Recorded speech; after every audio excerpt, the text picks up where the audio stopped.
Now, Roma Wine, Roma, made in California for enjoyment throughout the world. Roma Wines present Suspense.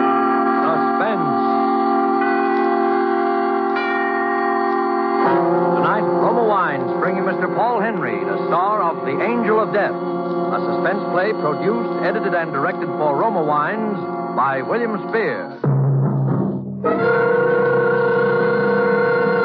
Suspense, radio's outstanding theater of thrills, is presented for your enjoyment by Roma Wines. That's Roma, Roma Wines.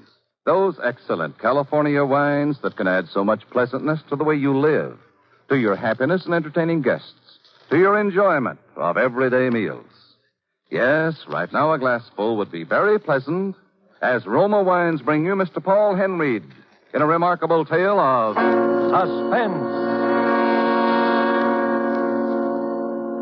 December 31st, New Year's Eve.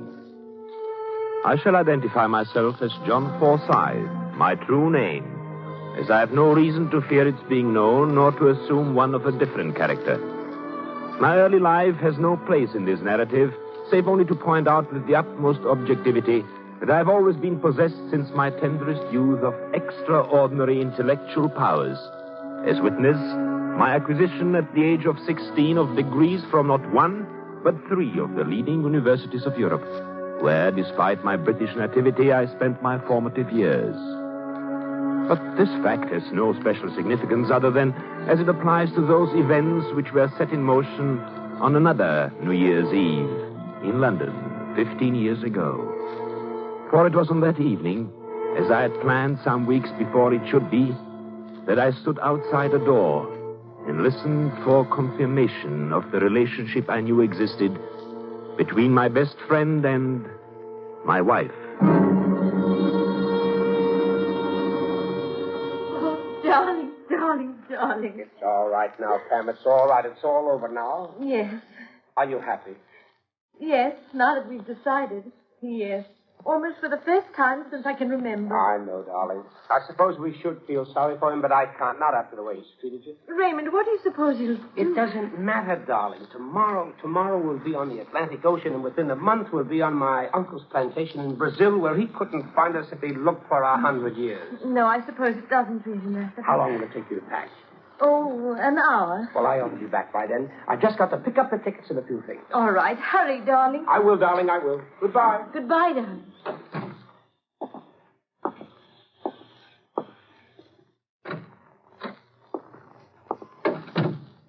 Good evening, my dear. Why, what's the matter, Pamela? You look as though you'd seen a ghost. Oh, why, nothing. You startled me, that's all. You said you were going out of town for the holidays. And you don't usually come in by the back door. You needn't be alarmed. I shall only be a moment. I forgot something. Can I get it for you? Your anxiety for my every wish is touching. But no, thank you. By the way, Pamela, have you any last words? Any what? We may not see each other for a while, you know. John, what are you talking about? What's the matter with you? Oh, my dear, sometimes I wonder if I married you out of infatuation for your beauty or pity for your stupidity. Oh, John, please. Pamela, where do you suppose we shall all be, say, within the month? Does it really matter so much? No, I suppose it does not. Within the month, I was on trial for their murder.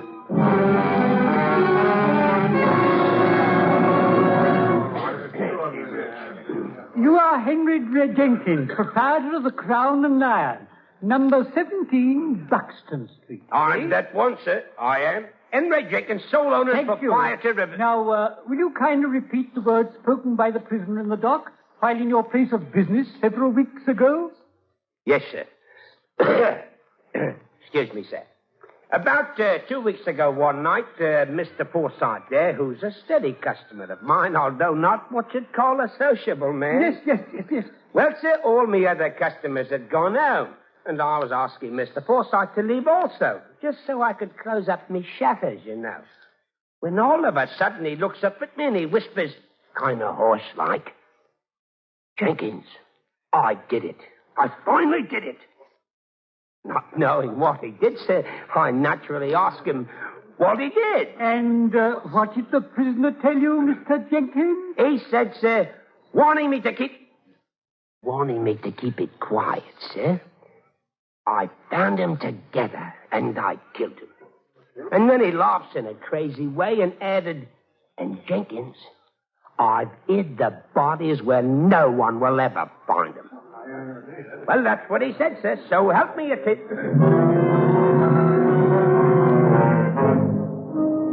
I saw him burning what looked to be a lot of bloody clothes. In the furnace it was. And he didn't try to hide them either. Just stared at me kind of odd-like. And went right on as brazen as you please, he did. He wasn't worried at all. He said the two of them won't ever get away together, except if they are dead.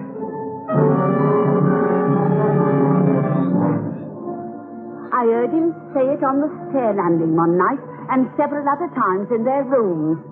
"Pamela," he says, "if you don't stop leering at Raymond Tillotson with those evil eyes of yours, I'll see the two of you in your grave. I warn you."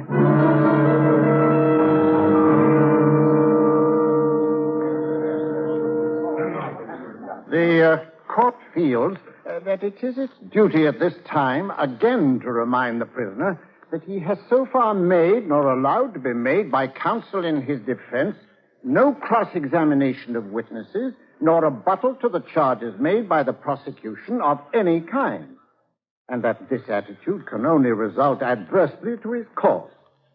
The prisoner is therefore once more given the opportunity at this time to make such rebuttal.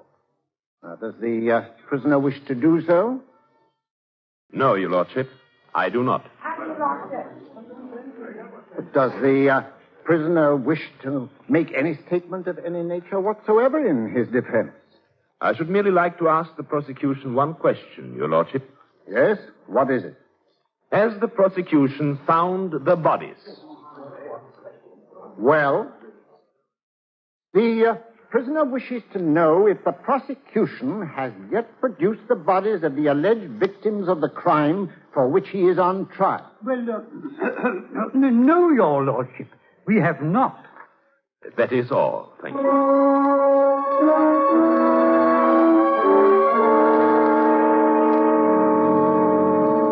To kill them had been my plan and my intention, naturally. But not in the usual stupid way such things are done, where men gamble their own lives against the lives of those whom they destroy. Every faculty of my intelligence revolted against such a thought. And so, for me, the gambler's risk was needless. So I planned it. It was therefore without fear or question that I stood before the court to hear the verdict which, in all the writing of it, I had contrived against myself. Order! John Forsyth, the court has given most careful consideration to the fact that the bodies of the named victims have not been presented to this court as due evidence and a surety of murder, a fact which admittedly must alter the circumstances of guilt. But this Crown Court, no matter how deeply it desires to aid you, cannot but recognize the fact that you have allowed every shred of evidence and element to point to you as a cold-blooded killer. Under such circumstances, questionable though they may be, I can do only as the King's law directs me to do, tempered with the mercy of His Majesty's court. I hereby sentence you to no more than 20 and no less than 10 years at hard labor for the suspected and willful murders of your wife, one Pamela Felice Forsyth, and one Raymond Elton Tillotson. And may God protect the Crown and the jurisprudence of this court of His Royal Majesty.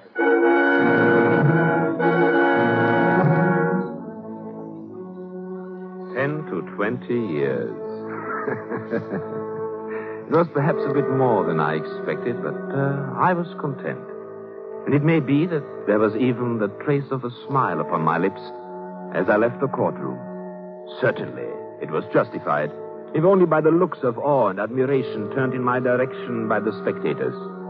Clearly, they recognized my genius, and I knew they were thinking of the countless lesser men who had failed in their efforts to hide even one dead body, whereas I, apparently without effort, had successfully hidden two.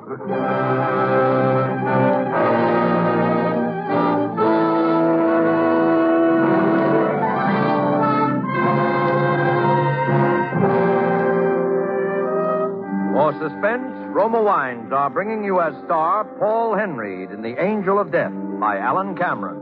Roma Wines present nation tonight in radio's outstanding theater of thrills, Suspense.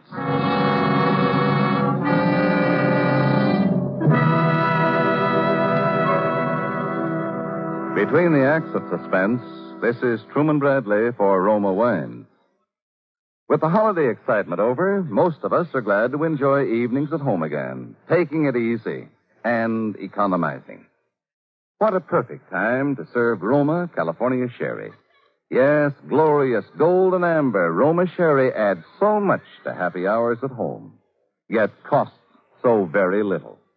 More Americans every day make Roma Sherry first call for dinner. You'll find Roma Sherry ideal for entertaining, too. Delicious anytime. For Roma Sherry is a happy, mellow wine with tempting fragrance, satisfying, natural sweetness, and superb nut-like taste. Roma Sherry, like all Roma wine, is a true wine, unvaryingly good always. Crushed from choicest grapes, grown in California's finest vineyards, then unhurriedly guided to tempting perfection by Roma's ancient winemaking skill. Bottled at the winery. Get Roma Sherry tomorrow, now selling at lowest prices in years. Insist on Roma, R-O-M-A, Roma wine, for uniformly fine quality at low cost. Remember, more Americans enjoy Roma than any other wine. And now Roma Wines brings back to our Hollywood soundstage Paul Henry as John Forsythe in The Angel of Death, a play well calculated to keep you in suspense.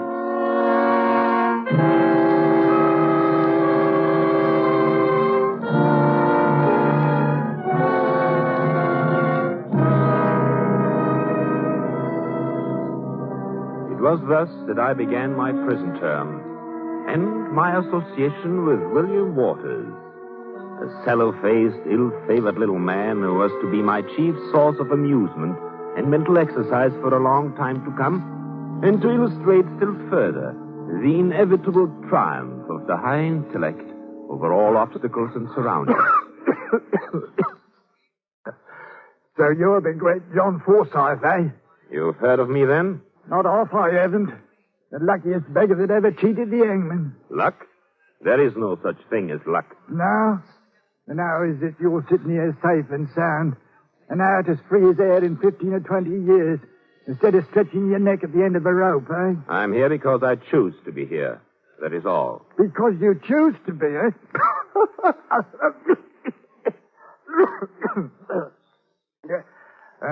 Now, tell me, Forsythe, just between us two, how did you do it? By using my brains. And there's many another tried that before and been caught up with. Simply because they did not really have any brains to start with. No, it's luck, I tell you. Bad luck like mine.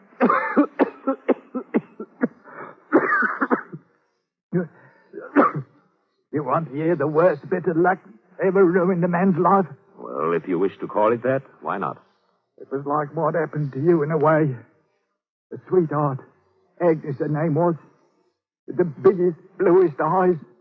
Oh, the prettiest little thing you'd ever hoped to see. And you'd killed her? Oh, I didn't mean to. It was the usual, you know, and I caught her dead to rights.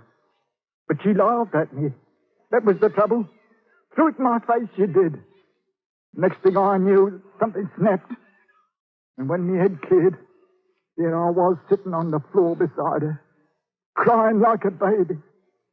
And her lying there with her pretty blue eyes staring out of her head and her pretty mouth all twisted. The red marks there on her throat. The marks of these two very ends where I'd strangled the life out of her. You weren't unlucky. You were stupid. You killed her without planning it. Well, and what did you do with the body? Cemented her into the wall of the cellar. And the bloke next door had a gas heater. Exploded and blew out the old ruddy wall between us, it did. By the time I got home, there was farming and bobbies all over the place. And there was Agnes, what was left of her, lying right out in the middle of the cellar floor for all the world to see. The truly intelligent man foresees every possibility and guards against it. Who could foresee a thing like that? I could. You could? I stand before you as the living proof of it. In 10 or 15 years, I shall be free because I'm intelligent. Whereas you will rot and die here because you are stupid. Oh, pretty clever, ain't you? Know just about everything there is to know, don't you? No, not everything. But quite a lot of things. For instance, I know something about that cough of yours. What about it? The color of your skin, the look about your eyes, the way you breathe. I hope you're not afraid to die, Waters. Oh, rubbish. What are you talking about? Have you ever heard of retribution, Waters? What? Oh, the inevitable fate that pursues and at last destroys the criminal mind. Vengeance, you might call it. What? You don't think anything's going to happen to you or me, do you? Not to me, Waters. For the intelligent man foresees and prevents even that.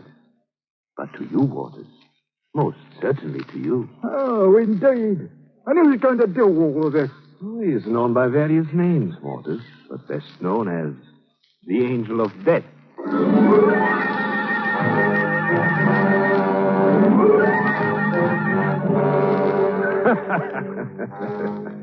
Retribution, the Angel of Death. Absurd, was it not? But a most purposeful absurdity. For the intellectual stimulus so necessary to remaining mentally alert during the prison years ahead was here delivered into my hand. An experiment, and one almost impossible under any other conditions. And William Waters would be my guinea pig. An experiment to determine just how far a man might succeed through sheer superiority of intelligence in breaking down and destroying the mind and the body of another by the simple power of suggestion. I suggested nothing directly, merely a word here, a glance there, drops of water wearing away the stone.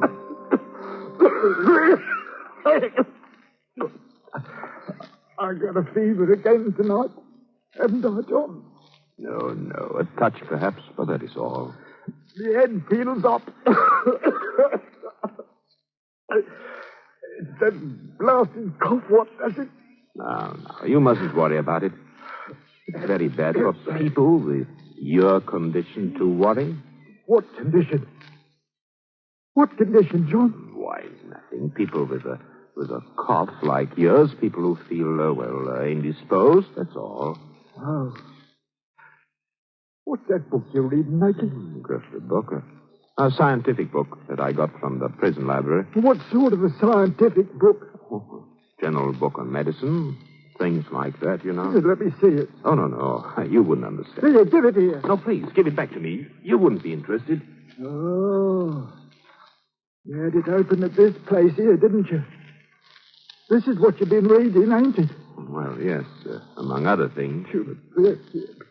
Tuberculosis? Is that what I got, John? Tuberculosis? Oh, don't be silly. There's nothing seriously wrong with you. John, you've got to tell me.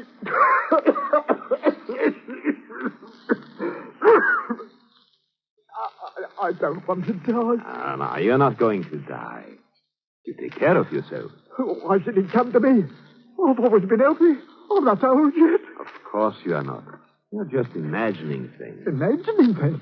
You're worrying too much, that's all. Oh, what makes you think I'm worrying? Oh, I don't know. Sometimes when you're asleep, tell me, do you ever have dreams? What sort of dreams? Oh, well, about the past or... Oh, you mean about her? Yes. Do you ever dream you see her lying there on the floor with her eyes bulging out of her head and her mouth all twisted and her tongue all black and swollen. John, don't stop it. And your fingers digging into her throat. Stop it. Stop it. Here. What's the matter there? Oh, he seems somewhat disturbed in his mind this evening, God. Oh, his mind, eh? Oh, that reminds me. Doctor said we was to try to prevail on him to get out of his bunk tomorrow and get outside, get a little exercise and fresh air. Oh? You tell him, eh? Oh, all right, yes, I will. What was you two muttering about? Oh, he was just telling me what the doctor said about you. What? Oh, he wants you to stay in your bunk and get plenty of rest.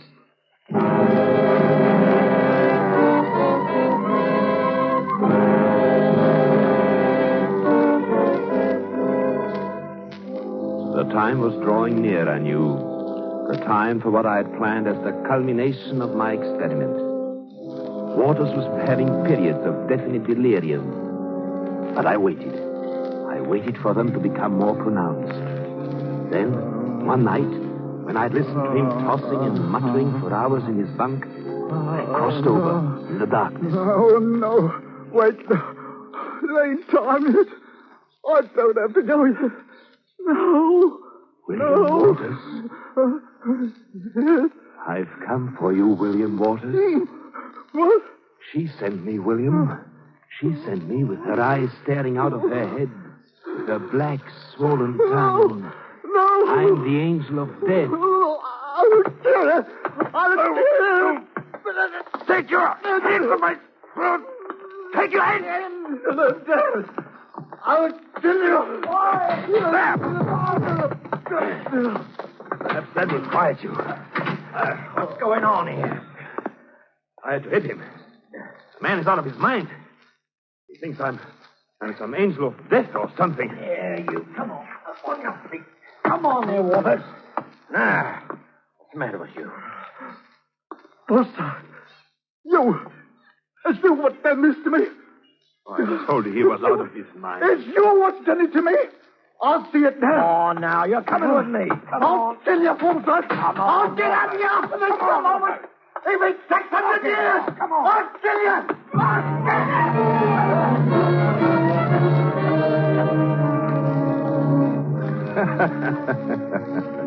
It was interesting while it lasted. And I've always believed that given a little more time, I could have ended my experiment successfully. But I'd other plans to make now. Plans for the day when I would be free. And at last it came. At last I was walking away from the prison gate a free man. And now began my search. It was not difficult.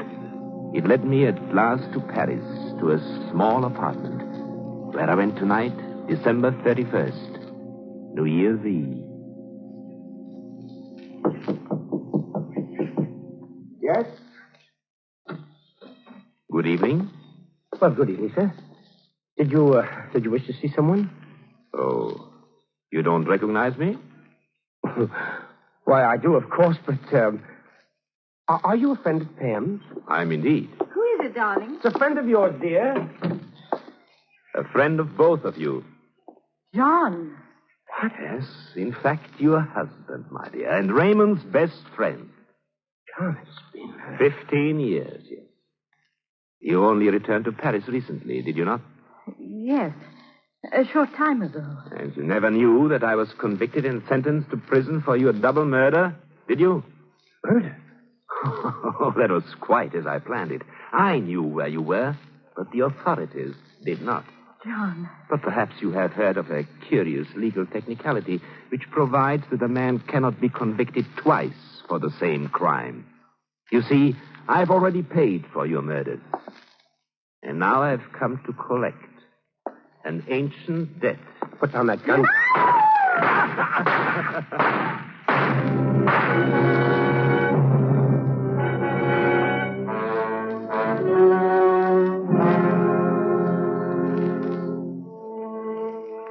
I then walked calmly from their rooms. I made no effort to hide my face, my trail, or my identity. I can now defy every element in life and in law. After 15 years, I've committed the crimes for which I've already paid my debt to society. I shall mail this letter to the police, who may give it to the newspapers, or whoever wants it. Although it is now a matter of indifference to me if the world remarks upon my cleverness or my patience. For my life is complete. No man has ever known such happiness. John Forsyth. Yes, come in, Madame Leclerc. I have the letter now that I wished you to mail for me.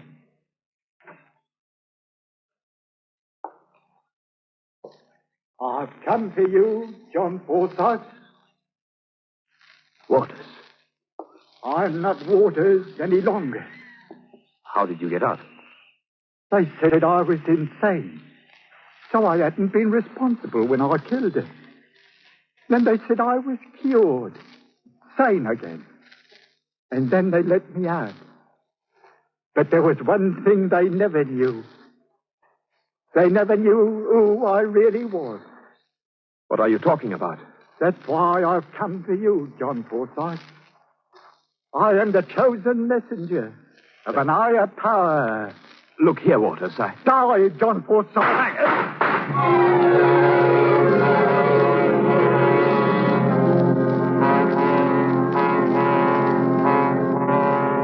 And the story ends with a newspaper clipping. Let me read it to you. Paris, January 1st. This gay metropolis spent one of its quietest New Year's Eves in recent years. In all Greater Paris, there were only 2 recorded deaths by violence, both of which, by a strange coincidence, occurred within a few yards of each other. The first was the fatal shooting by an unknown assailant of an Englishman, John Forsyth. The second victim, unidentified, had apparently leaped from a window or roof of the same dwelling occupied by Forsyth. Police were at a loss to explain a weird black silk robe and cape worn by the man. Geneviève Leclerc, concierge of the building, alleges to have heard a voice repeating an English phrase, "I am the angel of death," just before the suicidal leap.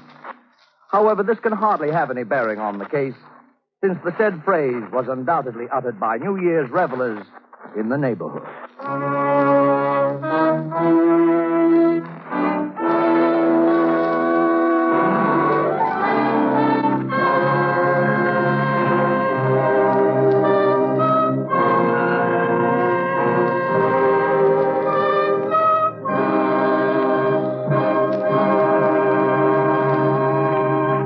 Suspense. Presented by Roma Wines. R-O-M-A. Made in California for enjoyment throughout the world. How much more pleasureful any meal becomes when Roma wine is served. Yes, a fine table wine such as Roma California Burgundy makes any food taste better, brings out all the flavor, lends romance and friendly companionship to the meal. America's famed hostess, Elsa Maxwell, says, "My simple secret for gracious and enjoyable dining is to serve my guests Roma Burgundy." It's so easy to make your meals more delicious, more exciting, as Elsa Maxwell does. Because Roma wine costs so little, anyone can serve it often. Complement your next dinner with the fruity fragrance and appetizing piquant taste of red, robust Roma Burgundy. Get Roma Burgundy tomorrow. Now selling at the lowest prices in years. And you get extra saving when you buy Roma in the half-gallon and gallon size. No wine but Roma offers you so much for so little. Insist on Roma. R-O-M-A. Roma wine. Made in California for enjoyment throughout the world. Paul Henreid appeared through the courtesy of Warner Brothers Studios and will soon be seen in their production, Devotion. Next Thursday, same time, Roma Wines will bring you Mr. Phil Terry as star of Suspense, radio's outstanding theater of thrills. Produced by William Spear for the Roma Wine Company of Fresno, California.